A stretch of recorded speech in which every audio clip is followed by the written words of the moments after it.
நாங்க 3 பேர் தான். அது கொடுப்பா. ஒரு ஓட்டுக்கு 5000 தரோம். இதுல மொத்தம் 15000 இருக்கு. மறக்காம எங்களுக்கு ஓட்டு போட்டுருங்க. இது ஓட்டுக்கு காசா? எடுத்துன்னு போய். ஏய் மவனே, வீட்டுல எண்ணெய் இல்ல, அரிசி இல்ல, பருப்பு இல்ல, செருப்பு இல்ல, அது திணியாச்சுக்கோ. சொல்றத கையிலப்பா. வர பணத்தை யாவுன்னா குடும்பத்துல கஷ்டமா இருக்குதுப்பா. கஷ்டமா இருக்குதா? கொடுங்க. கண்டிப்பா எங்க 3 பேரோட ஓட்டு உங்களுக்கு தான். நன்றியா. வட்டமா வாங்க போலாம். டேய், ஓட்டுக்கு காசு வாங்க மாட்டேன் சொல்லி பாட்டெல்லாம் பாடிட்டு இப்படி நீயே அசிமா காசு வாங்கிட்டியடா? எதுக்குடா வாங்கின? அம்மா, அப்பா வீட்டுல கஷ்டம்னாரு. அதுக்கப்புறம் தான் எனக்கு ஒண்ணு புரிஞ்சுது. என்னன்னு? ஒரு குடும்பம் கஷ்டத்துல இருக்கும்போது ஓட்டுக்காக காசு வாங்குறது தப்பு இல்ல. ஏன்னா இது எல்லாமே நம்ம பணம் தான்.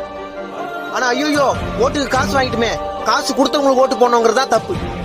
இப்ப என்னதான் சொல்ல வர? என்னைக்குமே மக்களுக்கும் நாட்டுக்கும் நல்லது பண்ணுவாங்கன்ற நம்பிக்கை யார் மேல வருதோ அவங்களுக்கு தான் நம்ம போடணும் ஓட்டு.